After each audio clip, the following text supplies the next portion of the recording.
Profesor Jiwa Bisi, Ketua Lembaga Tenaga Atom Indonesia, membuka upacara peresmian gedung reaktor atom Triga Mark II di Bandung pada tanggal 20 Februari 65. Guys, coba bayangin, sebuah kota di dataran tinggi Bandung awal 1960-an.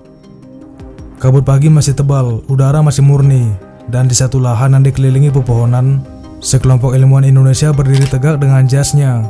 Wajah mereka penuh semangat dan sedikit gugup.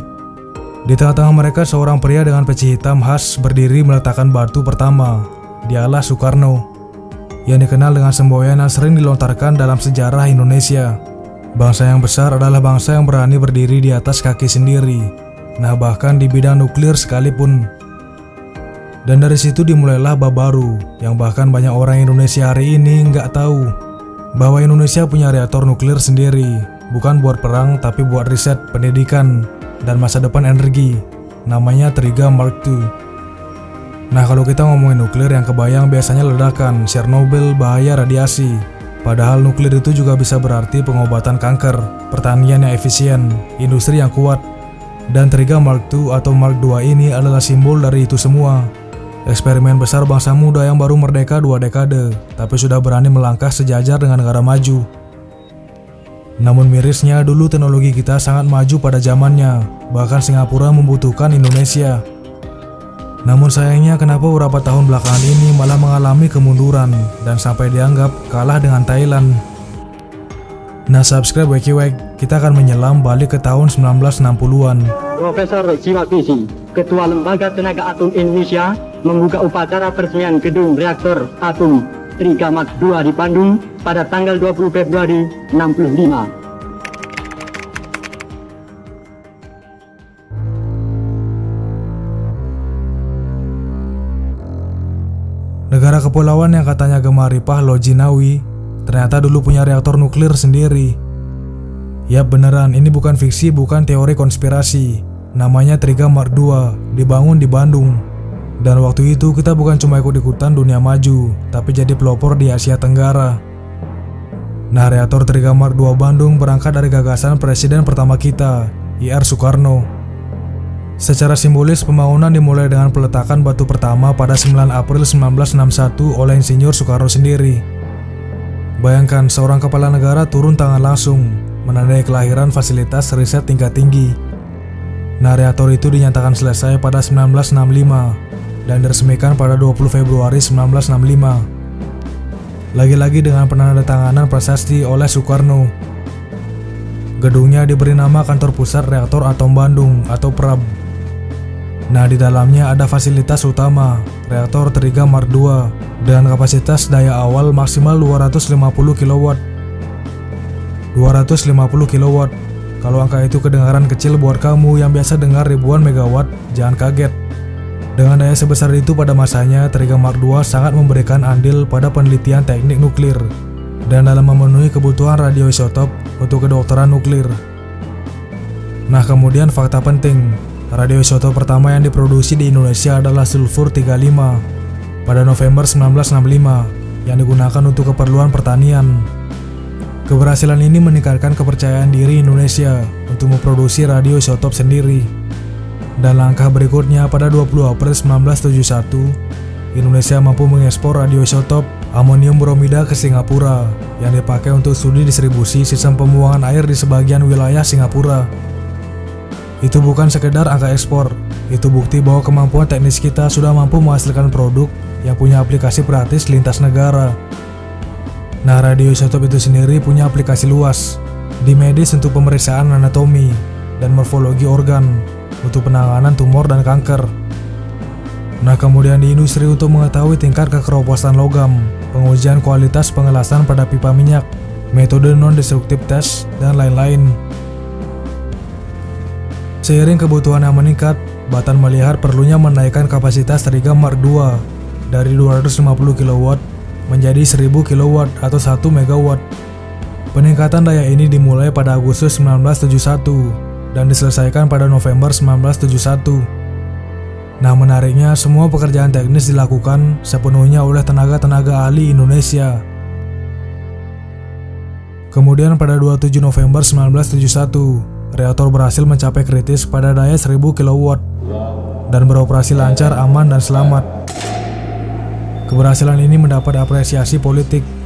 Presiden Soeharto meresmikan penggunaan reaktor pada daya maksimal 1000 kW pada 4 Desember 1971. Nah, sejak itu Trigamar 2 beroperasi pada daya maksimal 1000 kW dan menjadi fasilitas utama Batan Bandung dalam meningkatkan produksi radioisotop untuk memenuhi kebutuhan domestik maupun ekspor.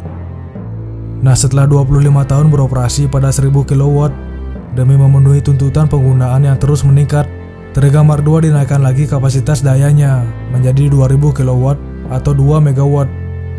Peningkatan daya ini dimulai pada 12 April 1994. Momen historis tercatat pada 13 Mei 2000 pukul 6.32 waktu Indonesia Barat, ketika reaktor mencapai kritis pada daya 2000 kW. Nah, kemudian pada 24 Juni 2000, Wakil Presiden RI saat itu Megawati Soekarnoputri meresmikan pengoperasian pada daya 2000 kW dan sekaligus mengubah nama reaktor menjadi reaktor Triga 2000. Sejak perubahan itu namanya resmi Triga 2000, guys. Perjalanan reaktor tidak berhenti sebagai monumen. Selama puluhan tahun, Triga 2000 memberi kontribusi nyata, pengembangan teknologi produksi radioisotop untuk kesehatan, pengaplikasian teknik nuklir untuk identifikasi polutan udara, menggunakan analisis aktivitas neutron, dan penyediaan basis data kualitas udara nasional. Nah, reaktor juga menjadi pusat pendidikan. Banyak perguruan tinggi memanfaatkan fasilitas untuk praktikum dan riset bagi mahasiswa S1, S2, ataupun S3. Masyarakat umum dan siswa SMA atau SMK dapat mengatur kunjungan edukatif. Peran pendidikan ini bukan sepele. Fasilitas semacam ini membentuk SDM yang siap mengelola, merawat, dan meneruskan teknologi nuklir. Organisasi pengelolaan juga mengalami transformasi. Sejak 2021, Batan dilebur ke Badan Riset dan Inovasi Nasional atau BRIN. Dengan demikian, Triga 2000 sekarang berada di bawah naungan BRIN, yang berarti semua kebijakan operasional reaktor merupakan kebijakan BRIN. Dan dari ranah kebijakan inilah muncul isu besar.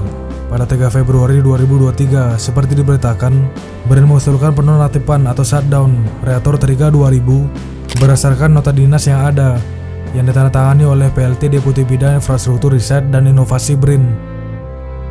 Nah, BRIN juga bermaksud menata kembali fasilitas nuklir di Bandung dan mengoptimalkan utilitas reaktor KST B.J. Habibie di Serpong. Alasan penonaktifan, menurut Yan Rianto, PLT Deputi Bidang Infrastruktur Riset dan Inovasi BRIN, adalah adanya duplikasi fungsi dengan reaktor di Serpong yang lebih mudah dan berkapasitas lebih besar. Ada juga narasi yang lebih luas. Indonesia dianggap tertinggal dalam riset nuklir modern seperti riset berbasis akselerator dan sinkotron. Bahkan dibandingkan Thailand, disebut tertinggal 20 tahun. Karena itu BRIN mulai memasuki riset-riset ketenaga nukliran berbasis akselerator dan sinkotron sebagai prioritas. Nah, di saat BRIN berambisi dan mengusulkan shutdown, ada juga suara lain dari pucuk yang berbeda. Megawati Soekarnoputri sebagai Ketua Dewan Pengarah BRIN mendorong BRIN agar mengembangkan kembali reaktor nuklir di Indonesia. Dalam pemberitaan pada 13 Juni 2023 disebut bahwa Megawati menganjurkan agar BRIN memanfaatkan pengalaman pengembangan reaktor zaman Soekarno untuk kepentingan riset masa kini. Jadi kita melihat tarik ulur kebijakan. Di satu sisi efisien dan penataan ulang fasilitas. Di sisi lain ada upaya mempertahankan dan mengembangkan kapasitas nuklir tradisional. Secara teknis dan operasional, Triga 2000 menunjukkan kondisi yang masih layak. Reaktor saat ini masih dapat beroperasi untuk memenuhi kebutuhan pengguna internal kawasan nuklir Bandung. Operasi reaktor dilakukan setiap 3 minggu sekali untuk layanan iradiasi. Selain itu, perawatan reaktor dilaksanakan 2 kali seminggu, yaitu setiap Senin dan Kamis, termasuk layanan iradiasi pendek di fasilitas pneumatik.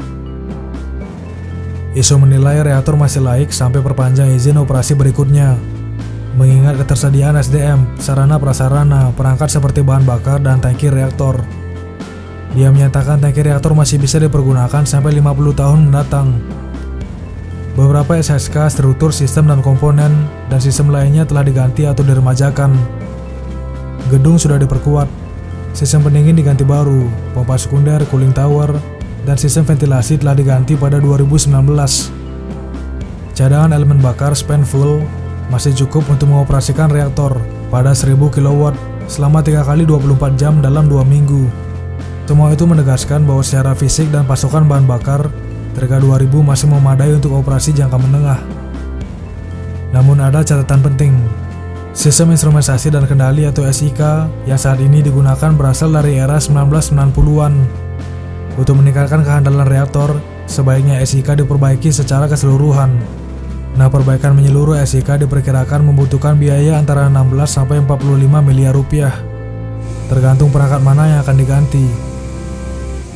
Isu menegaskan bahwa SIK yang andal akan memberikan pengendalian dan pengawasan kontrol and monitor yang lebih akurat, sehingga meringankan beban operator yang saat ini harus ekstra memonitor pengendalian, pengawasan, dan produk yang dihasilkan.